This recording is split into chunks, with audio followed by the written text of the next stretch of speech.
कैसे आकाश में सुराख हो नहीं सकता, कैसे आकाश में सुराख हो नहीं सकता, एक पत्थर तो तबीयत से उछालो यारो। लोग कहते थे कि ये बात नहीं कहने की, तुमने कह दी है तो कहने की सजा लो यार। लिस्टनर्स, आज हमारे साथ एक ऐसी ही शख्सियत है जिन्होंने लाइफ में बहुत कुछ किया है। उन्होंने एक ऐसा पत्थर उछाला है जिसने लगता है आसमान में सुराख कर दिया है। उनका नाम है Shri Rajesh Sharma ji.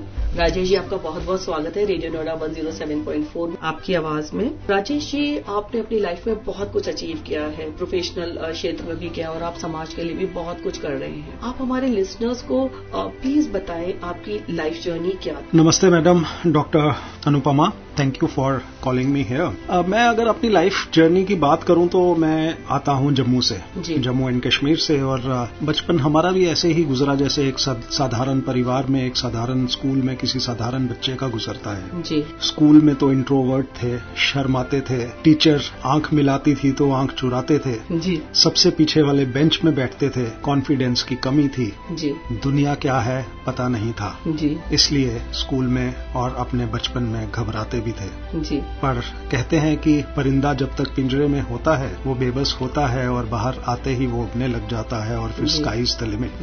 And this is what happened with me when I left Jammu. अच्छा, जैसे आप बीपीसीएल कंपनी के डीजीएम की पोस्ट पर है, बहुत ऊंची पोस्ट है, तो यहाँ तक पहुँचने की आपकी जर्नी क्या रही, कैसे इस क्षेत्र में आप गए, आपका क्या इंटरेस्ट था? डॉक्टर अनुपमा, मैं इंजीनियर हूँ बाय क्वालिफिकेशन। जी। जम्मू से जब बाहर आए हम पूना गए, पूना में हमने इंजीनियरिंग करी और फिर इंजीनियरिंग के बाद हमने जब मैनेजमेंट के लिए मैनेजमेंट करी तो फिर सिलेक्शन हो गई हमारी ऑयल इंडस्ट्री में, और ऑयल इंडस्ट्री में बीपीसीएल में हो गई। I joined Bharat Petroleum in 1994 and in 94 I joined Bharat Petroleums Mumbai refinery. जी। आप अगर गेटवे ऑफ इंडिया पे गए होंगे और वहां पे अगर आपने एलिफेंटा केव्स की तरफ अपनी सेलिंग करी होगी तो रास्ते में आपको फ्लेयर दिखती है, आग जलती हुई दिखती है समंदर में। So that is the place where I started my career from. और बस 94 से 2025 कैसे आ गया, मुड़ के देखते हैं तो ऐसा लगता है कल की बात है। जी।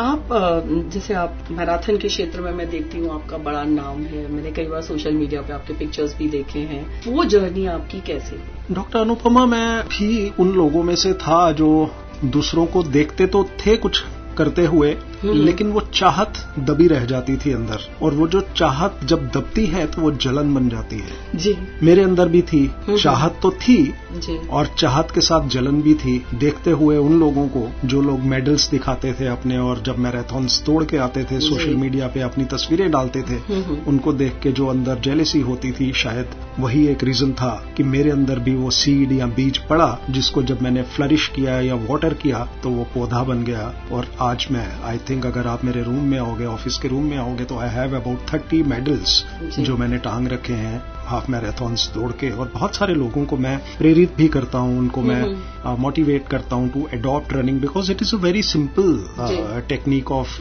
Maintaining your health. जी। जी। मैंने कहीं सोशल मीडिया पर ही देखा था या किसी समाचार पत्र में कि जिसमें आपने अपनी हेल्थ से रिलेटेड कुछ चैलेंजेस शेयर किए थे, वो उसके बारे में आप कुछ बताएं। दैट्स वेरी नाइस, आपने अच्छी बात छेड़ी। मैं जब पंजाब पोस्टेड था और 45 इयर्स का था, तो तब मेरा एनुअल हेल्थ चेकअप जो हमारा कंपनी कराती है वो मैंने कराया फोर्टिस हॉस्पिटल से। तो मेरा टीएमटी जो था, ट्रेडमिल टेस्ट, वो पॉजिटिव आ गया। जी।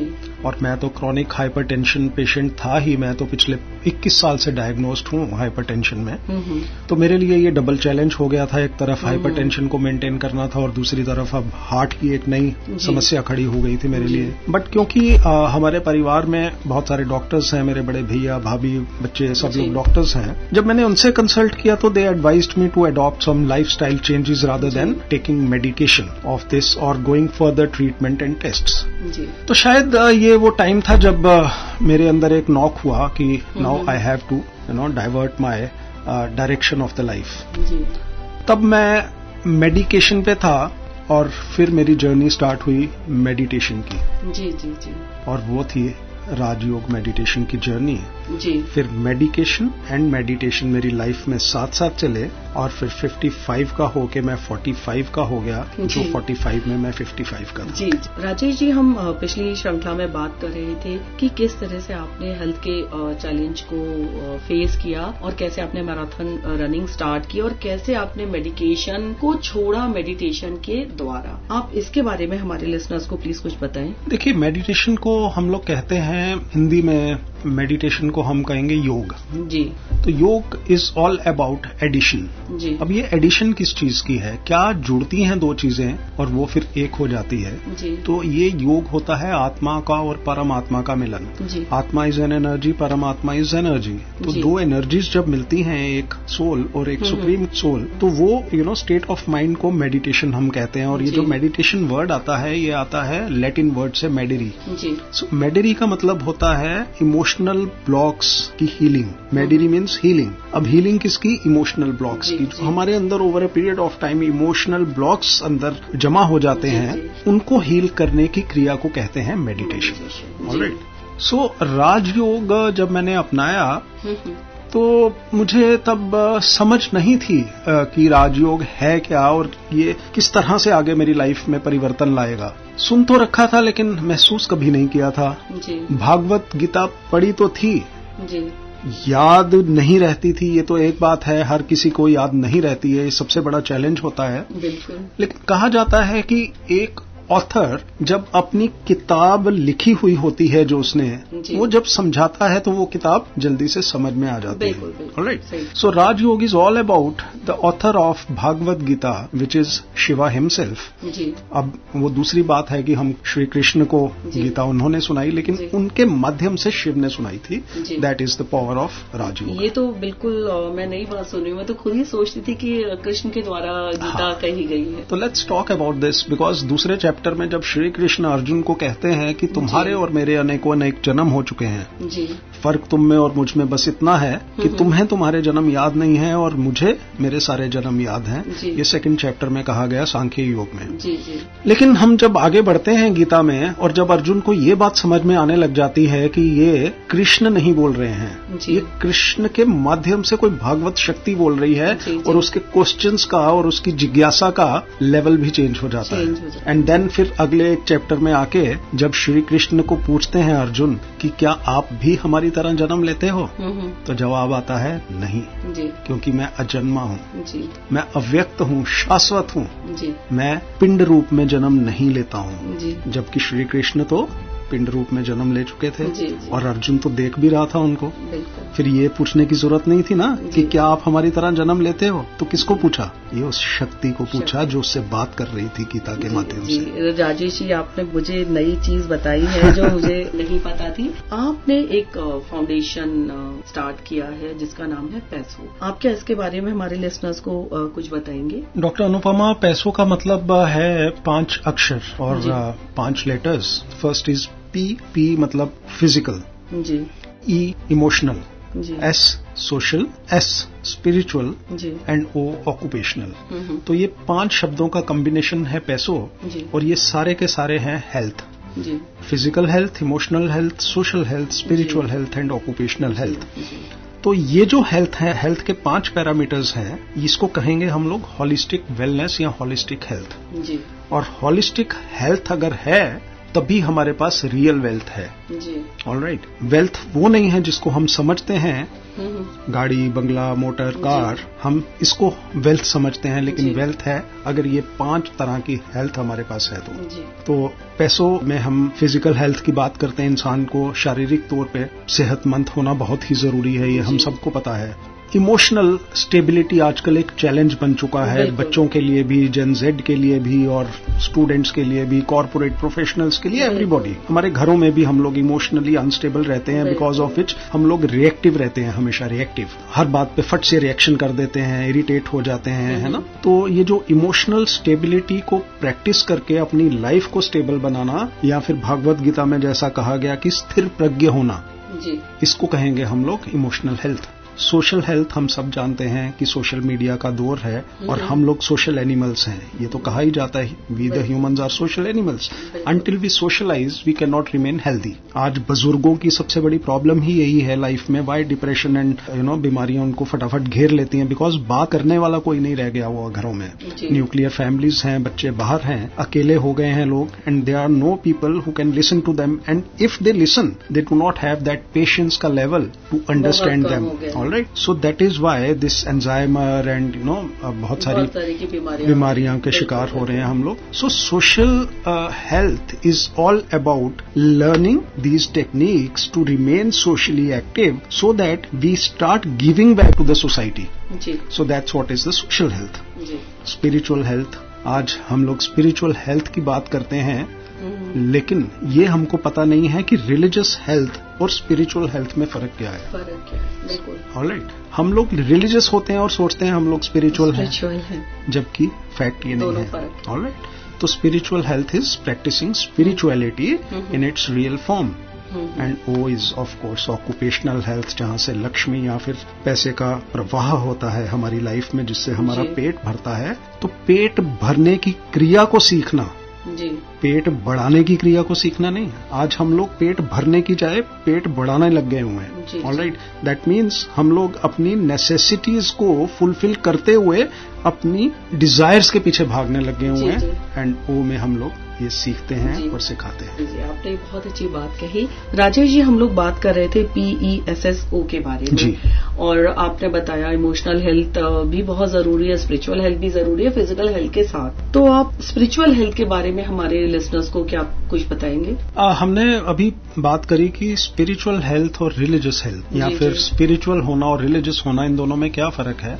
आज हम लोग रिलीजियस तो हैं लेकिन स्पिरिचुअल नहीं है। बिल्कुल है, परसेंटेज बहुत कम है, और वो परसेंटेज वही है जो पांडवों की और कौरवों के बीच में थी। तो ये जो 5% पांडव थे और रेस्ट कौरव थे, आज अगर हम लोग अपने आसपास भी देखें तो आप देखोगे सिर्फ 5% ही लोग ऐसे हैं जो स्पिरिचुअलिटी को समझते हैं और प्रैक्टिस करते हैं। स्पिरिचुअलिटी का मतलब ही है स्पिरिट की understanding, spirit what we are, जिसको हम लोग सोल भी कहते हैं।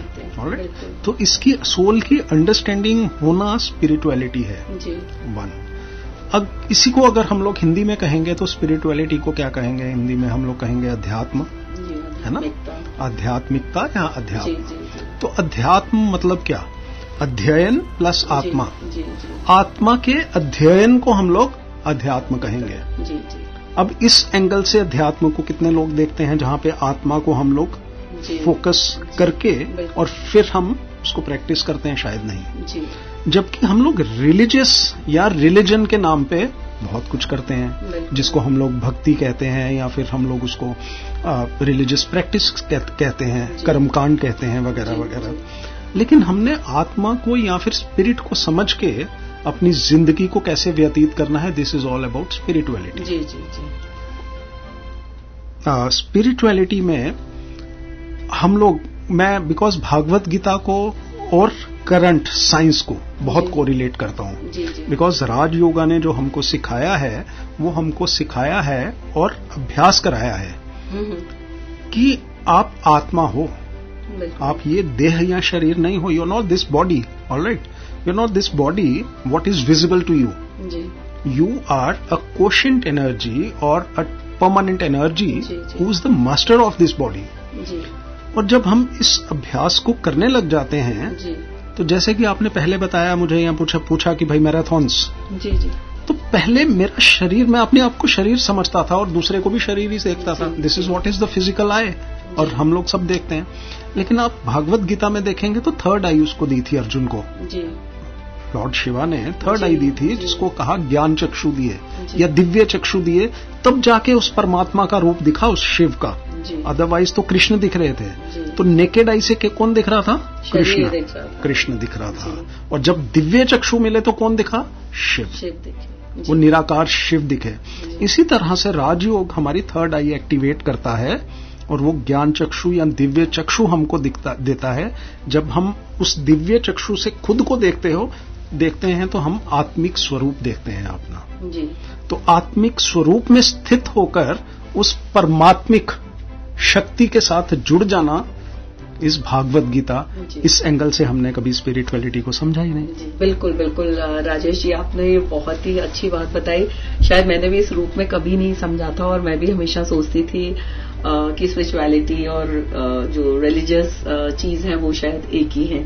राजेश जी, हम पिछली श्रृंखला में बात कर रहे थे स्पिरिचुअलिटी के बारे में, रिलीजन के बारे में। मॉडर्न टाइम में ये पेरेंट्स के लिए बहुत बड़ा चैलेंज है कि बच्चे उतने धार्मिक नहीं हैं। उस चीज को कैसे कोई माता पिता टैकल करें? आप कैसे उस चीज को टैकल करना चाहिए? देखिए, पेरेंटिंग आजकल एक बहुत बड़ा सब्जेक्ट हो गया है डॉक्टर अनुपमा जी। और हम सब जानते हैं कि हमारे बच्चे आजकल किस तरह से इमोशनली अनस्टेबल हैं। बिल्कुल बिल्कुल, ये कहने की बात नहीं है, बल्कि आंकड़े और फिगर्स भी हमको बताते हैं कि सुसाइडल टेंडेंसीज और सुसाइडल रेट्स बहुत बढ़ गया, किस एज में हैं। और ये भी हम देखते हैं कि जो हार्ट अटैक कभी हम लोग सुनते थे कि वंस अपॉन अ टाइम, हमारे बचपन में हम सुनते थे कि it use to be illness of the people who are older, 60 साल के ऊपर, 50 साल के ऊपर, या इस तरह के लोगों में सुनते थे। फिर धीरे धीरे हम लोग आगे बढ़ते गए और हमने ये चीज देखी, हमने 30 साल तक आ गई। और आज if you see the figures of the WHO और एल्सवेयर, तो आप देखोगे कि 20s में अब आ गई है ये चीज। So what has happened? इसका कनेक्शन कहीं ना कहीं हमारी मानसिकता से है। बिल्कुल। और मानसिकता की अगर बात करें तो हम अपने बच्चों को तो चाहते हैं बच्चे ऐसा बने, लेकिन पेरेंट्स खुद वैसा बन के दिखाएंगे तो बच्चे बनेंगे। क्योंकि बच्चों का, मेरा मानना ये है, मेरा भी बच्चा है, मेरा मानना ये है कि बच्चे कहकर नहीं सीखते हैं, देखकर सीखते हैं। और अगर ये बात सही है तो आपको पहले वो बनना पड़ेगा जो आप अपने बच्चे को बनते हुए देखना चाहते हैं। बिल्कुल। Alright, so this is all about the current times. जी जी। अब स्पिरिचुअलिटी किस तरह से चेंज करती है इन चीजों को? जी। बच्चे आजकल साइंस के पीछे हैं, लॉजिक के पीछे हैं। जी जी। They need logic for everything. आप एक बच्चे को अगर आज स्पिरिचुअलिटी की बात करोगे तो बोले कि आप पापा मामा पागल हो गए, क्या आप कैसी बातें करते हो, आप लॉजिक दो ना मुझे। कहां से दोगे? तर्क कहां से चाहिए, कहां से देगा? बिकॉज हमारा आज राइट ब्रेन बच्चों का इज मोर एक्टिव, जिसको हम लोग लॉजिकल माइंड कहते हैं, वो ज्यादा एक्टिव है। और जो हमारा इमोशनल ब्रेन है, लेफ्ट ब्रेन, कम है। अब जब हम समझाने लगते हैं, हमारे पास ना तो टेक्निक है ना टूल्स है उनको समझाने की, क्योंकि हमने ही कभी अभ्यास नहीं किया इन चीजों का। और अभ्यास नहीं किया तो हम वैसे हैं नहीं, तो वो कहते हैं कि आप ज्ञान मत बांटो हमको। जी जी। अब ये जो लॉजिक है, इसके पीछे साइंस है। आप अगर साइंस को और स्पिरिचुअलिटी को समझोगे इकट्ठे, तो आप देखो हमारी स्पिरिचुअलिटी स्टार्ट तो खैर आदि टाइम से है। आदि सनातन देवी देवता धर्म है हमारा, आदि जिसका कोई स्टार्ट नहीं है और जिसका कोई अंत नहीं है। बिल्कुल। लेकिन अगर आप 8th सेंचुरी में चले जाएंगे तो 8th सेंचुरी में हमारे आदि शंकराचार्य हुए। ठीक है, उन्होंने एक ज्ञान दिया जिसको कहते हैं अद्वैतवाद। जी। अद्वैत जी, है ना। तो हमारा अद्वैतवाद जो है सनातन में बहुत प्रचलित है। और इस फिलॉसफी पे उन्होंने कहा, उसका जो एंड किया समरी में, वो उन्होंने किया ब्रह्म सत्य जगत मिथ्या। जी, है ना। ये तो आपने भी सुन रखा होगा। तो उन्होंने कहा ब्रह्म सत्य जगत मिथ्या। ये जो जगत है ये मिथ्या है, माया नहीं। ऑलराइट, माया और मिथ्या में फर्क ये है कि माया इल्यूजन है, टोटल इल्यूजन है, लेकिन मिथ्या पार्शियली इल्यूडेड है, झूठ है ना। हाँ, मतलब पार्शियल है जी। तो ब्रह्म ही सत्य है। ब्रह्म क्या है? ब्रह्म जो दिखता नहीं है वो है ब्रह्म। So what you can see, what you can feel is not real, but what is ब्रह्म। तो आप भी जो अपने आप को शरीर देखते हो, ये देखते हो सब कुछ, ये मकान गाड़ी बंगला, ये वो कुछ नहीं है, ये सब मिथ्या है। ये हमारी हिंदुइज्म या फिर स्पिरिचुअल फिलॉसफी ने कहा। जी जी। ऑलराइट, अब साइंस के साथ इसको आपको रिलेट करो। जी जी। साइंस का तो जो आगाज था वो कब हुआ? हमारी 10th सेंचुरी के बाद, या मतलब लेटर देन दैट। अब साइंस ने जैसे जैसे तरक्की की तो आइंस्टाइन हमारे आए 16th 17th सेंचुरी में, जिन्होंने थ्योरी ऑफ रिलेटिविटी दी और डायमेंशन बदल दी साइंस की। जी। अब उस थ्योरी को चैलेंज किया गया 18th सेंचुरी में। जॉन थॉमसन समथिंग नाम था उनका, साइंटिस्ट का। उन्होंने एक डबल स्लिट एक्सपेरिमेंट किया, ठीक है। तो डबल स्प्लिट एक्सपेरिमेंट में जो पार्टिकल होता है ना, हम क्या है, हम तो मॉलिक्यूल्स हैं, पार्टिकल्स हैं, पार्टिकल्स के बने हुए ये शरीर हैं, पार्टिकल से मैटर बनता है। और पार्टिकल सबसे छोटा कौन सा होता है? एटम। एटम में क्या होता है? Electron, neutron, proton. ऑलराइट। तो ये जो पार्टिकल है, हम तो इसको सॉलिड ही समझते हैं ना, जी, जी। लेकिन ये सॉलिड नहीं है। डबल स्लिट एक्सपेरिमेंट ने प्रूव कर दिया कि ये वेव है, वेव। तो वेव का मतलब क्या है? अगर हम पार्टिकल से बने हुए हैं तो हम क्या है फिर? हम भी वेव हैं जी। हम सब वेव हैं। ये दीवार वेव है, ये गाड़ी वेव है, सब कुछ वेव है। अगर ये वेव है, जैसे ही हम देखते हैं ना इस वेव को, तो ये पार्टिकल बन जाता है, स्ट्रेट हो जाता है। ये साइंस ने प्रूव किया। दैट मीन्स आप जो मुझे दिख रहे वो हो नहीं एक्चुअल में। मैं जो आपको दिख रहा हूं वो हूं नहीं एक्चुअल में। अगर मैं वेव हूं तो फिर मैं ऐसे ऐसे होना चाहिए, मैं सीधा क्यों खड़ा हूं? और अगर मैं आपको देख रहा हूं तो मैं एकदम से सीधा खड़ा हो गया। ये साइंस ने कहा। तो इसका मतलब क्या हुआ कि आप मिथ्या हो, मैं मिथ्या हूं, ये दीवार मिथ्या है, गाड़ी मिथ्या है, बंगला मिथ्या है, सब कुछ मिथ्या है। तो सत्य क्या है? ब्रह्म। तो जो स्पिरिचुअलिटी ने 8th सेंचुरी में कहा, आज साइंस वो उसको प्रूव किया। तो यही हमें लगता है Rajesh, science and spirituality need to be understood in depth. और यही हमें अपने बच्चों को बताना पड़ेगा। हाँ, खुद समझ के गहराई में जाके। Rajesh ji, apart from your career achievement, आपके करियर के जो भी अचीवमेंट हैं, और आप समाज के लिए बहुत कुछ कर रहे हैं, और मैंने सुना है आप एक सिंगर भी हैं और आपने फिल्म मेकिंग भी की है। आप जरा उसके बारे में हमारे लिसनर्स को कुछ बताएं। डॉक्टर अनुपमा, मैं भी एक वैसा ही सिंगर था जो बाथरूम में गाता था जी। किसी के सामने अगर मैं गाना पड़ जाता था मुझे, तो मेरे दिल की धड़कन तेज हो जाती थी, और फिर जो मेरे शब्द मुझे याद भी होते थे वो भूल जाते थे जी। लेकिन स्पिरिचुअलिटी जब आपको इतना कॉन्फिडेंट बनाती है, आपको एक दुनिया को अलग तरीके से डील करना सिखाती है, तो उसने मुझे लेखक भी बनाया और गायक भी बना दिया जी। और ये लेखक और गायक मेरे अंदर का उभरा कोविड में जी। कोविड में मैंने कुछ लेख लिखे और उनको मैंने म्यूजिक में पिरोया जी। और वो मेरे सोशल मीडिया पे बहुत ही पॉपुलर हुए जी, जी। और फिर उसने मुझे एक नई प्रोत्साहना दी टू राइट समथिंग बेटर। और फिर मैंने अपनी लाइफ का पहला नगमा लिखा भी और स्टूडियो में और उसको फिल्माया भी जी। और ये मेरे जम्मू की लैंग्वेज पे था, मेरे जम्मू के कल्चर पे था, बिकॉज वी आर डोगरास। तो this song was really a hit song. 2021 में वो रिलीज हुआ और मैंने उसमें जम्मू के हमारे क्यूजीन से लेके, कल्चर से लेके, लोगों से लेके सब कुछ बताया उसमें। एंड फिर वो कलाकार अंदर का जो है निखार आता गया और फिर पता चला मेरे अंदर एक एक्टिंग का भी कलाकार मौजूद है, एक्टर भी मौजूद है जी। और देखते ही देखते 2-3 फिल्मों में हाथ साफ कर लिया और वो फिल्में हमारे गवर्नर साहब रियासत के JNK के द अर्स्टवाइल रियासत उन्होंने रिलीज किया and it was appreciated by the civil society. जी जी जी, ये तो आपने बहुत अच्छी बात की। और सबसे अच्छी बात मुझे राजेश शर्मा जी इसमें ये लग रही है कि आप जिस क्षेत्र को बिलोंग करते हैं, जम्मू को, आपने वहां की संस्कृति को आगे लाने की कोशिश की है।